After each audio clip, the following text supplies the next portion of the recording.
प्रणाम सभी को। मैं खुशी। आज मैं आपसे बात करूंगी दुर्गा सप्तशती के बारे में और दुर्गा सप्तशती में जो आध्यात्मिक गूढ़ रहस्य छुपे हैं उसके बारे में। तो आपको पता है कि दुर्गा सप्तशती कहानी है माँ दुर्गा और असुरों की? नहीं। दुर्गा सप्तशती असल में कहानी है हमारी और आपकी। इस संसार के हर मनुष्य की कहानी है दुर्गा सप्तशती। इसीलिए आज हम दुर्गा सप्तशती को एक नए नज़र से देखेंगे।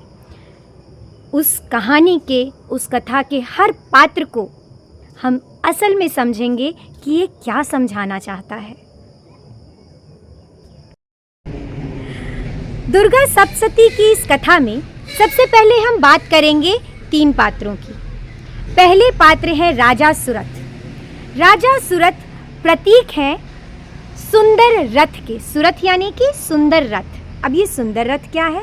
ये सुंदर रथ है हमारा ये स्वस्थ शरीर, जिसमें आत्मा रहती है जन्म से लेकर मृत्यु तक। यही शरीर तो उस आत्मा को कैरी करता है। दूसरा जो पात्र है उसका नाम है समाधि। समाधि का अर्थ है हमारे मन की शांति की गहनतम स्थिति। और तीसरे पात्र हैं राजा ऋषि मेधा। मेधा शब्द है धी शब्द से बना है। धी का अर्थ होता है बुद्धि। तो जो बुद्धि अच्छी तरह से हमारी आत्मा में स्थित हो वो मेधा।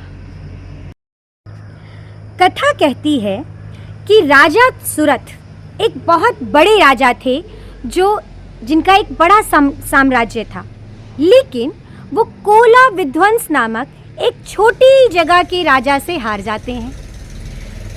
अब जब वो हार जाते हैं तो वो बहुत दुखी होते हैं। ऑब्वियस है कि कोई बड़ा राजा जिनके पास ज़्यादा प्रजा हो, ज़्यादा सेना हो, वो एक छोटे से राजा से हार जाए तो उनका अहंकार, तो चोट लगेगी उनके अहंकार को। तो वो बहुत दुखी हुए। जब वो दुखी हुए तो जो कोला विध्वंस नामक जो छोटे राज्य का राजा था, उसे समझ में आया कि ये राजा अब और कमज़ोर हो रहा है। अब उसने फिर से धीरे धीरे हमला करना शुरू किया और एक एक करके उसने पूरे राज्य को हड़प लिया। अब जो सुरथ थे, राजा सुरथ, वो एकदम छोटे से राज्य के राजा रह गए। लेकिन वो इतने दुखी रहने लगे कि वो अपने मन को शांत करने के लिए, अपने आप को समझने के लिए जंगल की तरफ चले गए। और जंगल में उन्होंने एक आश्रम देखा।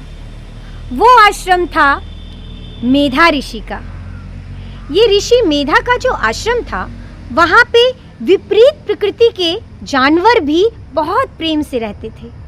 तो उन्हें बड़ा आश्चर्य हुआ कि यहाँ इंसान से लड़के मरा जा रहा है और एक दूसरे का दुश्मन बना हुआ है, लेकिन यहाँ पे विपरीत परिस्थिति, विपरीत प्रकृति के जो जानवर हैं वो भी एक दूसरे के साथ सामंजस्य से रह रहे हैं, प्रेम से रह रहे हैं। ऐसा कैसे हो रहा है? तो उन्होंने फैसला किया कि मैं कुछ दिन यहीं इसी आश्रम में रहूँगा, इस जंगल में रहूँगा। वहाँ उनकी मुलाकात होती है समाधि से। एक दिन क्या हुआ कि राजा सुरथ जो थे, जब बहुत दिन महीनों जंगल में रहे तो उनको थोड़ी शांति तो मिली, लेकिन फिर से उन्हें अपने राजपाट का याद आने लगा। उन्हें याद आने लगा कि कैसे उनके हाथी थे, घोड़े थे, इतना बड़ा राजपाट, उन्होंने इतनी जो संपदा कमाई, अब उसका उपयोग हो रहा होगा या दुरुपयोग हो रहा होगा, उनकी प्रजा कैसे होगी, उनके साथ आखिर ऐसा क्यों हुआ, वो क्यों हार गए, ये सब वो सोचने लगे। फिर यही सोचते सोचते वो जंगल में घूम रहे थे, तभी उन्हें एक व्यक्ति दिखाई दिया। वो व्यक्ति और दुखी नज़र आ रहा था। जो व्यक्ति खुद दुखी होता है उसे दूसरे व्यक्ति में भी, दूसरे बहुत सारे लोग होंगे, उनमें भी वो वैसे व्यक्ति खोज लेगा जो उनकी तरह दुखी होगा, क्योंकि उनकी जैसी मानसिक स्थिति होगी वैसी ही मानसिक स्थिति के तरफ ध्यान आकृष्ट हो जाता है। इसीलिए लोग आश्रम भी जाते हैं तो वैसे लोगों को खोज लेते हैं जो उन्हीं की तरह दुखी हो। तो उन्होंने उस व्यक्ति के से पूछा कि भाई तुम क्यों इतने दुखी हो, तुम्हारे साथ क्या हुआ? तो उस व्यक्ति ने बताया कि मेरा नाम समाधि है, मैं एक व्यापारी हूँ और बहुत ऊंचे कुल में मेरा जन्म हुआ, बहुत ज़्यादा संपत्ति थी मेरे पास, लेकिन मेरी पत्नी और मेरे ही बच्चों ने मेरी संपत्ति मुझसे छीन ली और मुझे अपने ही घर से निकाल दिया। अब मैं वहाँ से इस जंगल में आया शांति की तलाश में, पर यहाँ पर भी मुझे उनकी याद सता रही है। उन्होंने तो मुझे निकाल दिया, पर मैं अभी भी उनसे बहुत प्रेम करता हूँ और मुझे ऐसा लगता है मेरी पत्नी कैसी होगी, मेरे बच्चे कैसे होंगे, वो धन संपत्ति जो उन्होंने ली मेरी, उसका वो उपयोग कर रहे हैं या दुरुपयोग कर रहे हैं, क्या कर रहे होंगे वो। बार बार मुझे उसकी याद आती है, मुझे बार बार लगता है कि उन्होंने मेरे साथ ऐसा क्यों किया जब मैंने उन्हें इतना प्रेम किया। तो राजा सूरत उनसे पूछते हैं, अरे तुम्हें जब उन्होंने धोखा दिया और तुम्हारे साथ बुरा किया तो तुम अभी भी उनके मोह में क्यों फंसे हो? ये जब उस राजा सूरत ने सवाल किया तो सवाल करते ही उनके भी दिमाग में आया कि कर तो मैं भी यही रहा हूँ, मैं भी मोह में पड़ा हूँ अपने राजपाट के जो मुझसे चला गया।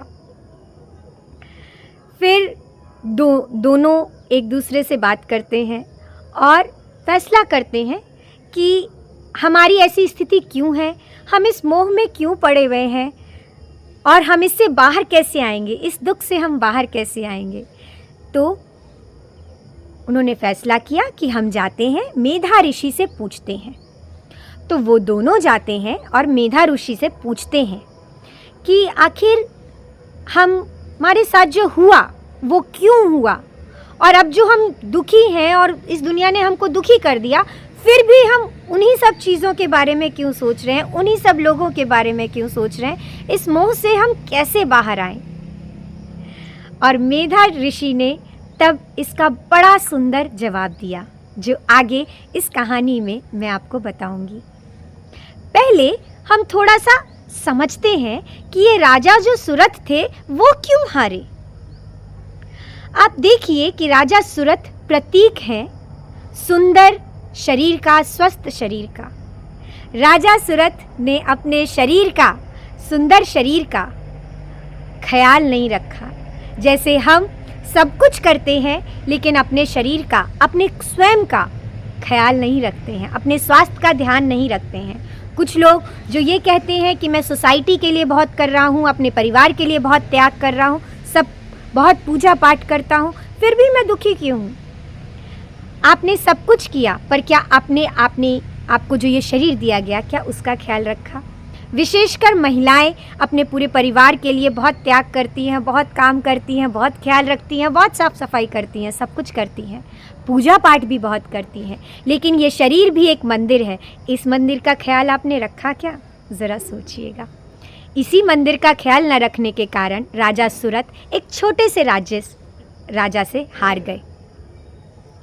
अब बात करते हैं समाधि की।